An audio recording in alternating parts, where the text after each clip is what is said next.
Bonjour à tous, c'est Tom Tuto. Alors aujourd'hui, on se retrouve pour un test du Realme X2 Pro. C'est le téléphone le plus puissant actuellement du marché, mais qui est sous la barre des 500 €. Alors c'est parti. Alors tout d'abord, je vais vous rappeler les caractéristiques principales de ce téléphone. Alors déjà, à l'avant, vous avez un écran AMOLED de 6,5 pouces 90 Hz et HDR10+, avec une densité de 396 ppp. Ensuite, la définition, c'est 2380 par 1080 pixels. Ensuite, le stockage et le prix de vente annoncé, c'est 399 € pour la version 6 Go de RAM et 64 Go de stockage. Ensuite, c'est 449 € pour la version 8 Go de RAM et 128 Go de stockage. Et pour finir, 499 € pour la version 256 Go de stockage et 12 Go de RAM que je vous recommande, si jamais vous voulez garder ce téléphone longtemps. Donc ensuite, il n'y a pas de micro SD, il n'y a que 2 cartes SIM. Donc réfléchissez sur la version que vous voulez prendre. Ensuite, la vidéo. Alors, à l'intérieur, c'est un processeur Qualcomm Snapdragon 855 Plus en 7 nanomètres. Ensuite, c'est 2,85 GHz en fréquence de processeur. Ensuite, il y a un double haut-parleur stéréo et une option Dolby Atmos pour une sensation d'immersion dans les contenus multimédia et les jeux vidéo. Ensuite, il y a une batterie de haute capacité 4000 mAh, c'est-à-dire qu'il y a 2 batteries à l'intérieur, une de 2000 mAh et une de 1950 mAh, et qui permet de recharger le smartphone en 29 minutes de 0 à 100%, ce qui est impressionnant pour ce type de prix. Donc ensuite, à l'intérieur, c'est Android 9 et ColorOS 6.1. Ensuite, à l'arrière de ce smartphone, il est composé de 4 capteurs photo, c'est-à-dire un de 64 mégapixels, ensuite un de 13 mégapixels, ensuite un de 8 mégapixels, et pour finir, un de 2 mégapixels. Et ensuite à droite, vous avez un double flash LED avec une certification de 4 appareils photo pour l'intelligence artificielle, et ensuite le logo Realme. Donc ensuite, un grand plus sur ce smartphone, le capteur de 64 mégapixels est bluffant parce qu'il y a un ultra macro disponible dans l'appareil photo. Et ensuite, pour finir, il y a un capteur avant de 16 mégapixels ouverture f2.0. Et ensuite, pour les bandes 4G, il y a tout. Par contre, attention, pas de 5G. Donc du coup, réfléchissez pour votre futur. Et ensuite, pour le Wi-Fi, c'est Wi-Fi ABGN-AC, c'est-à-dire toutes les bandes réseau. Ensuite, il y a l'USB type C, le port jack, un très bon GPS. Ensuite, un capteur sous l'écran ultra rapide. C'est-à-dire qu'il y aura des... Voilà. Donc ensuite, vous pouvez aussi personnaliser ce capteur d'empreinte dans les paramètres. Ensuite, ils font la reconnaissance faciale, c'est 2D, ce n'est pas du 3D comme les iPhones ou le P30 Pro de Huawei. Donc ensuite, pour le poids, c'est 199 grammes, c'est-à-dire ni trop léger, ni trop lourd. Ensuite, pour l'épaisseur, c'est 8,7 mm par 75 mm de largeur par 161 mm de hauteur. Ensuite, pour les couleurs au choix, alors il y a blanc ou bleu Neptune. Par contre, attention, pas de certification d'étanchéité sur ce smartphone. Ce qui est dommage, mais vu le prix, c'est normal. Et ensuite, la date de sortie a été commercialisée le 15 octobre 2019. Donc ensuite, nous allons nous intéresser au design. Alors, voici le design du smartphone. Alors, à l'avant, vous avez une petite encoche en forme de goutte d'eau. Ensuite, sur le côté droit, sur la tranche droite, vous avez un petit bouton power. Ensuite, sur la tranche gauche, vous avez un volume plus-moins. Ensuite, ici, vous avez le port jack, plus le type C, plus un double haut-parleur stéréo, qui est cité ici, plus ici. Et ensuite, à l'arrière, comme je vous l'ai dit tout à l'heure, vous avez 4 capteurs photo. Et ensuite, vous avez un petit tiroir SIM qui est situé au-dessus, avec un petit micro. Donc voilà pour le design. Donc du coup maintenant, nous allons nous intéresser à l'écran. C'est-à-dire que je vais vous montrer les différentes couleurs, plus en combien de pouces il fait, etc. Donc du coup, à l'avant de ce smartphone, vous avez un écran Super AMOLED de 6,5 pouces, qui est HDR10+, et qui est 90 Hz, c'est-à-dire pour que ça se fluidifie quand vous jouez, etc. Et ensuite, le gros atout de cet écran, regardez, quand j'augmente la luminosité, il est ultra lumineux, c'est-à-dire qu'en plein soleil, ce sera agréable. Vu qu'il est OLED, c'est des noirs profonds, donc du coup, ça assure une bonne autonomie. Mais par contre, si vous êtes en 90 Hz, ça risque de diminuer un petit peu. Mais en même temps aussi, c'est normal parce que le téléphone est ultra fluide. Par exemple, regardez, en mode 90 Hz, les applications, elles se s'ouvrent instantanément, ce qui est un gros plus. Donc, c'est bon pour l'écran. Donc du coup, je vais vous montrer les différentes couleurs de cet écran.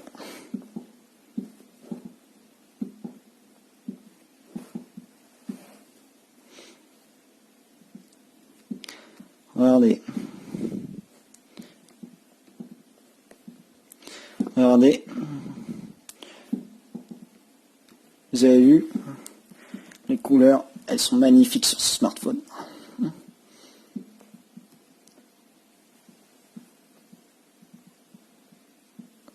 Donc du coup, ensuite, nous allons nous rappeler qu'est-ce que nous devons faire dans ce test. Donc, alors là, nous venons de rappeler les caractéristiques, le design plus l'écran. Et maintenant, nous allons passer au benchmark, c'est-à-dire AnTuTu. Donc déjà, je vais dans les captures d'écran.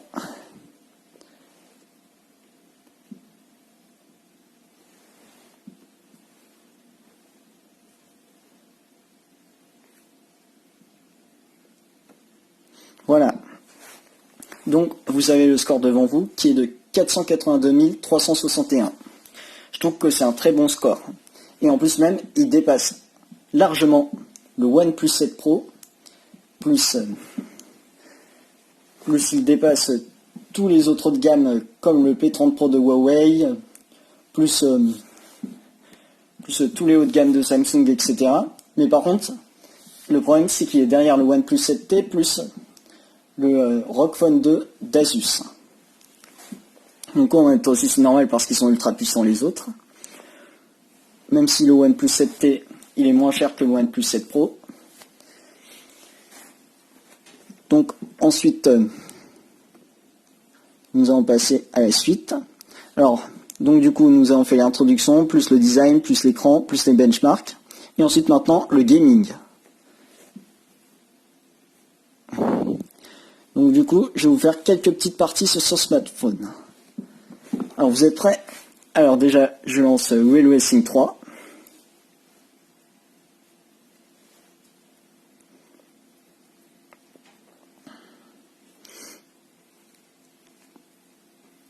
Alors on va faire une petite course rapide. Je vais dans l'épreuve spéciale, puis je vais dire au hasard Japon. Donc du coup vous allez voir comment le jeu est ultra fluide. J'ai mis en mode performance jeu. Alors regardez.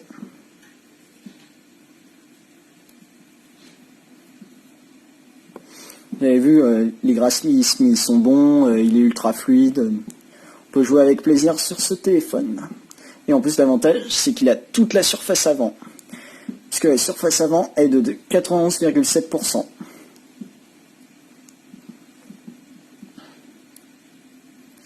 Et les bordures, elles sont ultra fines. Donc du coup, je dis chapeau à Realme qui concurrence fort les Xiaomi, le OnePlus.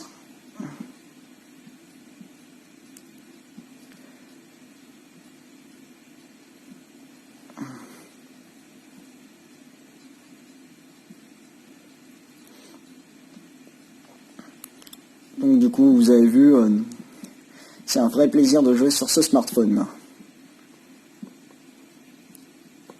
J'ai joué environ pendant 2 à 4 heures par jour et c'est un vrai plaisir. Voilà pourquoi j'ai voulu vous faire la vidéo le plus rapidement possible.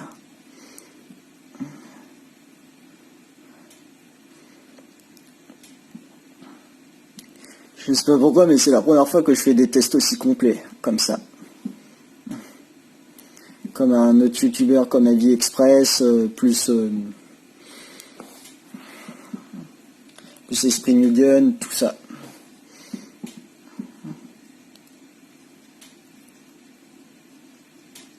Et je voulais remercier aussi les numériques parce que c'est grâce à eux que j'ai voulu m'acquérir ce smartphone.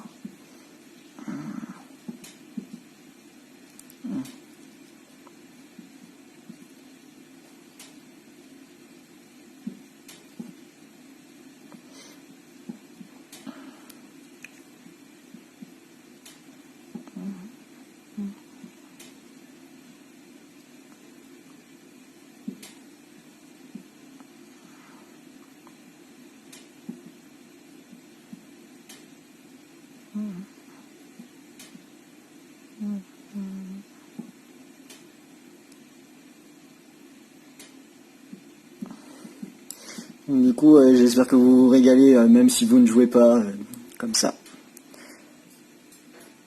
Du coup, franchement, je trouve que c'est une vraie réussite ce téléphone.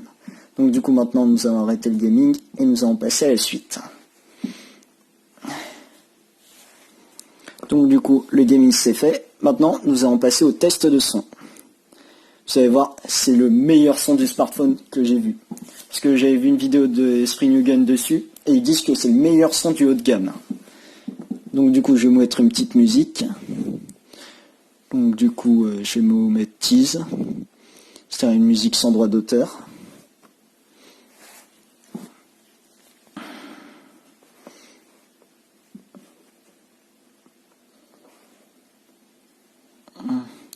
Donc du coup, c'est parti.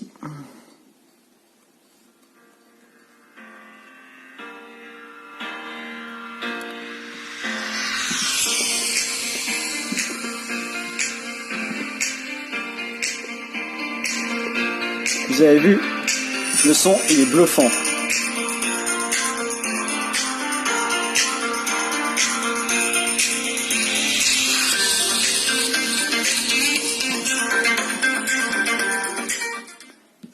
Donc du coup, bravo Realme, c'est un vrai plaisir d'écouter sur ce smartphone.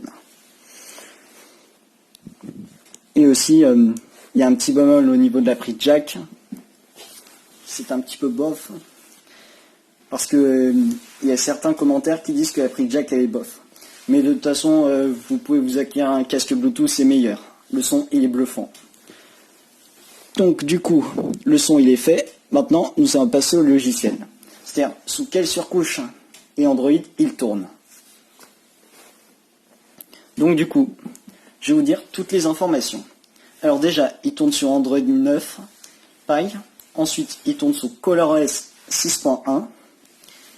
Et ensuite, il y a énormément d'options disponibles sur ce smartphone. Donc, je vais vous dire lesquelles. Alors déjà, nous allons faire un petit tour des paramètres. Alors déjà, vous avez mode avion, plus double SIM et réseau mobile. Ensuite, vous avez le Wi-Fi, le Bluetooth, les autres connexions sans fil. Ensuite, vous avez les notifications et la barre d'état, l'affichage et luminosité. Ensuite, vous avez l'écran d'accueil et les thèmes. Ensuite, le son et vibration, ne pas déranger, empreinte, visage et mot de passe. Ensuite, vous avez les services intelligents plus les outils pratiques. Ensuite, vous avez la sécurité plus l'appareil et confidentialité. Ensuite, vous avez la batterie plus le bien-être numérique et contrôles parentaux. Ensuite, vous avez langue et région plus autres paramètres. Ensuite, mise à jour logiciel, c'est-à-dire sous quel logiciel il tourne, c'est-à-dire ColorOS 6.1. Ensuite, vous avez à propos du téléphone plus information légale. Ensuite, vous avez compte et synchronisation plus Google.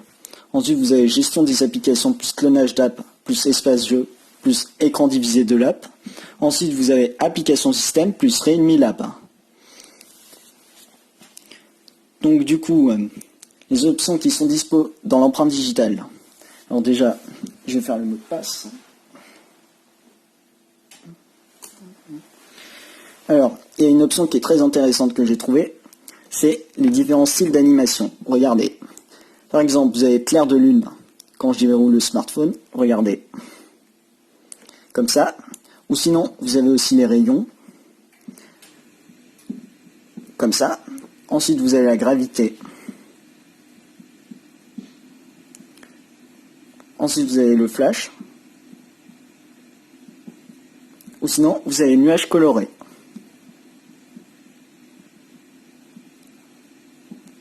Voilà.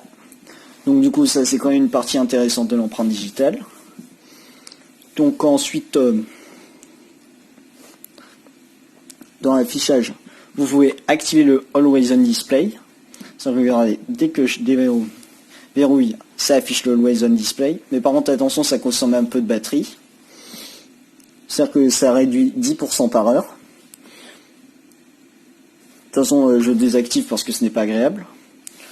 Ensuite, vous avez la fréquence d'actualisation de l'écran, c'est-à-dire soit 60 Hz ou soit 90 Hz. Donc du coup, je vous recommande largement 90 Hz, puisque vu qu'il se recharge ultra rapidement en 30 minutes, je vous recommande 90 Hz. Ensuite, affichage en plein écran, vous pouvez mettre tous les jeux, plus toutes vos applications en plein écran, si jamais vous voulez utiliser cet immense écran de 6,5 pouces AMOLED.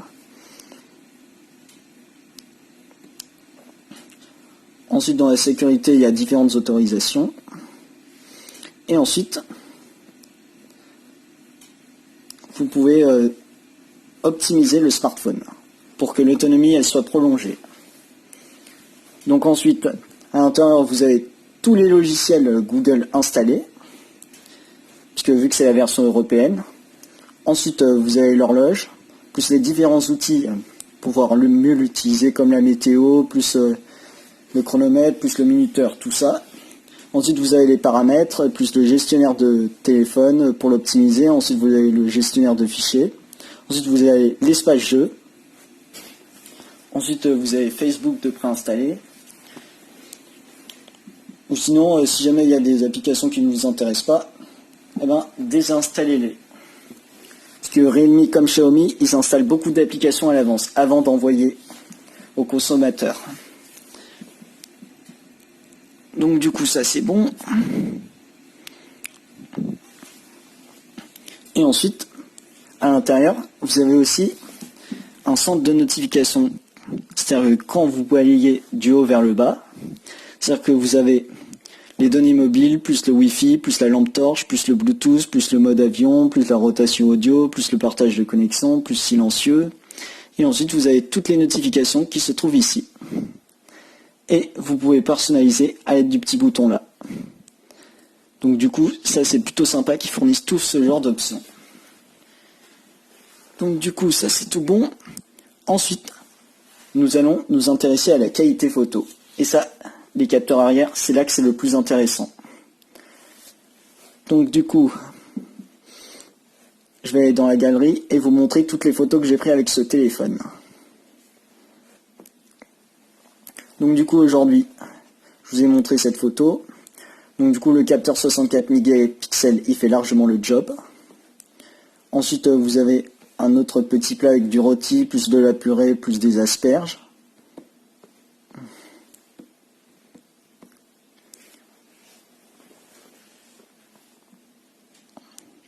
Ensuite vous avez des petits choux avec des petits biscuits qui craquent. Donc voilà. Et ensuite, je vais vous faire une autre petite photo en direct. Par exemple, je vais prendre comme ça. Et nous allons nous intéresser aux détails. Donc du coup, je vais mettre rotation auto de l'écran. Donc du coup, regardez les détails. Alors de jour, ça fonctionne parfaitement. Mais par contre, dans de nombreux tests, il y en a plein qui disent que le mode nuit, il est dommage. Et en même temps aussi, c'est logique pour moins de 500 €. Mais sinon, c'est quand même une bonne partie photo qu'il y a. Donc je vais vous dire les nombreuses options qui sont disponibles dans cet appareil photo. Alors déjà, vous avez l'ultra macro 64 mégapixels. Ensuite, vous avez le paysage nocturne, soit le mode nuit. Ensuite, vous avez le mode panorama plus l'expert. Ensuite, le time-lapse plus le ralenti plus l'ultra macro. Ensuite, vous avez le panorama plus l'expert plus le time-lapse plus le ralenti plus l'ultra macro dans la vidéo. Et vous pouvez filmer en 4K 60 fps, ce qui est rare dans ce genre de smartphone commercialisé. Et ensuite, dans le mode portrait, vous avez panorama, expert, time-lapse, ralenti, ultra macro, c'est-à-dire comme la photo et la vidéo. Et ensuite, dans les selfies, c'est pareil. Et ensuite, ici, vous avez le mode, si vous voulez activer la lumière. Ensuite, vous avez l'HDR. Ensuite, vous avez l'ultra large, plus activer le boost chromatique. Et ensuite, ici, vous avez nombreux paramètres. Si vous voulez activer la localisation, plus le filigrane pour montrer que c'est bien sur ce Realme X2 Pro que vous avez filmé. Donc du coup, par exemple, je vais vous filmer avec le filigrane. Donc du coup...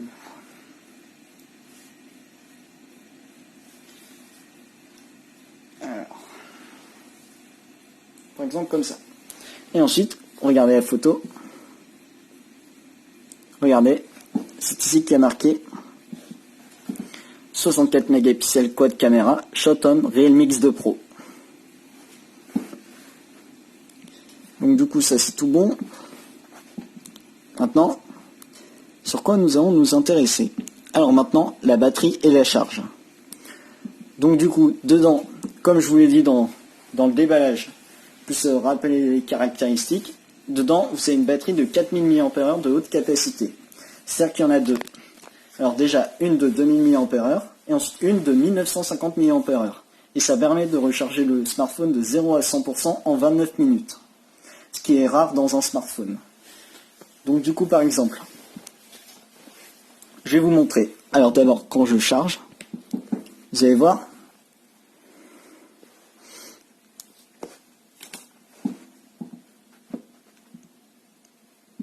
Vous avez vu, ça charge comme ça. Et ça affiche le nombre de pourcentage qu'il est en train de se charger rapidement avec le nombre de secondes. Donc du coup, en 29 minutes, il est chargé de 0 à 100%. Donc du coup, chapeau encore à Realme. Puisque là, Realme il frappe fort. Il concurrence fort OnePlus, plus Apple, plus tous les autres marques. Donc du coup, je dis chapeau à cette marque. Donc du coup, et ensuite, je vais vous dire la conclusion et les points positifs et négatifs. Donc du coup, les gros points positifs sur ce smartphone. Attendez, je vais mettre une autre publication.